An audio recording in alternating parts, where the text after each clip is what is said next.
Mapagpalang araw po sa inyong lahat. Ngayon po ay September 10, 2024, Martes ng ika-23 linggo sa karaniwang panahon. At ngayon din po ay pinagdiriwang natin, lalo na dito po sa aming parokya, sa aming distrito, ang kapistahan ni San Nicolas de Tolentino. Ang ating pong unang pagbasa at pagninilay sa araw na ito ay hinango mula sa unang sulat ni Apostol San Pablo sa mga taga-Corinto, chapter 6, verses 1 to 11. Mga kapatid, kung minsan, ang isa sa inyo ay may reklamo laban sa kanyang kapatid, magsasakdal ba siya sa mga hukom na pagano, sa halip na ipaubaya sa mga hinirang ng Diyos ang pag-aayos ng usapin nila? Hindi ba ninyo alam na ang mga hinirang ng Diyos ang hahatol sa sanlibutan? At kung kayo ang hahatol sa sanlibutan, hindi ba ninyo kayang hatulan ang ganyang kaliit na bagay? Di ba ninyo alam na tayo ang hahatol sa mga anghel? Gaano pa ang mga bagay na may kinalaman sa buhay na ito?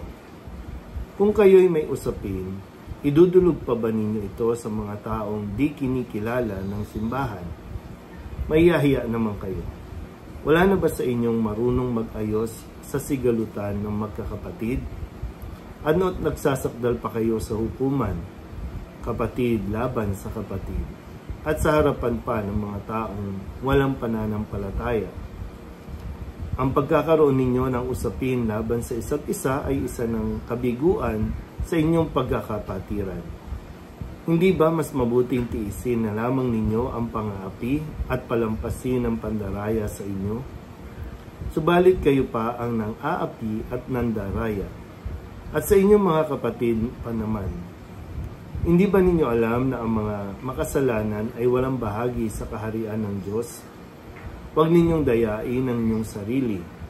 Ang mga nakikiapid, sumasamba sa Diyos-Diyosan, nangangalunya, nakikiapid sa kapwa lalaki o kapwa babae, ang mga magnanakaw, masasakin, mapaglasing, mapanlait o magdaraya. Ang ganyang mga tao'y walang bahagi sa kaharian ng Diyos. Ganyan ang ilan sa inyo noon. Subalit kayo'y nilinis na sa inyong mga kasalanan at itinalaga na kayo sa Diyos. Kayo'y pinawalang sala na sa pangalan ng Panginoong Hesukristo at ng Espiritu ng Diyos. Ang salita ng Diyos. Muli po, isang mapagpalang araw sa inyo pong lahat at maligayang pagdiriwang po ng kapistahan ni San Nicolas de Tolentino. At sa araw na ito, sa pagpapatuloy po natin ng ating pagninilay sa unang pagbasa mula sa sulat sa mga taga-Corinto at sa tulong dinawa ng gabay ng ating patron San Nicolas, ay mas maunawaan natin po itong ating narinig sa umagang ito, sa araw na ito. Una po, si San Nicolas po ay madalas na nababanggit natin at nilalapitan kapag November 1, sa araw ng mga patay. Ganun din naman para sa pag mayroon po mga sakuna, katulad ng sunog.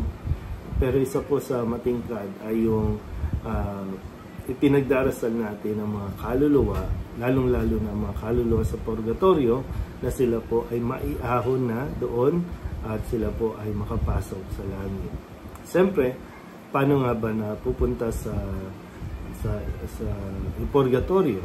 Dahil ang isang tao na nagkasala, may mantsa ng kasalanan, ito ay kailangan pang linisin, kailangan manatili pa doon sa purgatorio, purgation process na ginagawa para yung kaluluwa ng isang tao bago pumasok sa langit ay talagang malinis.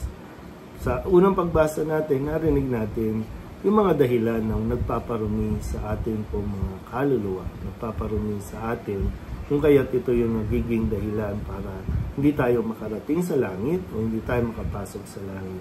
Maganda po yung bahagi dito na pinapaalala sa atin na bakit daw hindi natin maayos yung sarili natin mga gusot. Bakit di natin maayos yung mga problema natin sa mismong magkakapatid, yung literal, biological na magkakapatid, bakit magkakaaway-away, At bakit umahantong daw po sa hukuman? Kailangan pa ba talaga na mayroong mga tao na ma-involve sa usapin ng pamilya, sa usapin ng magkapatid?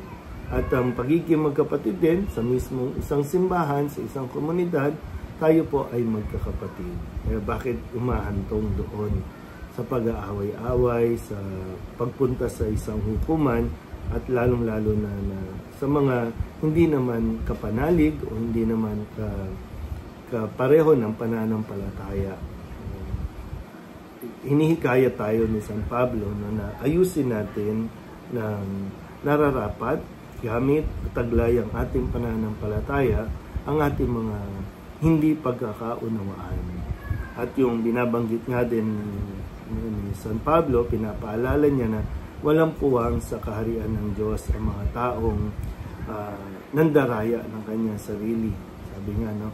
Ibig sabihin, kasi kung nagsisimba naman tayo, at sinasabi natin tayo ay maka-Diyos, palasimba tayo, pero yung pamumuhay natin ay katulad ng pamumuhay ng iba na nakikiapid, sumasamba sa Diyos-Diyosan, nangangalunya, nakikiapid sa kapwa lalaki o kapwa babae, ang mga magnanakaw, masasakim, mapaglasing, mapanlait o magdaraya. Ito ay walang bahagi sa kaharian ng Diyos. Kaya, ngayon pa lang, suriin natin. Anong pinagmumula ng ating pag-aaway-away, hindi pagkakasunduan, baka isa sa mga nabanggit na ito ang nagiging dahilan.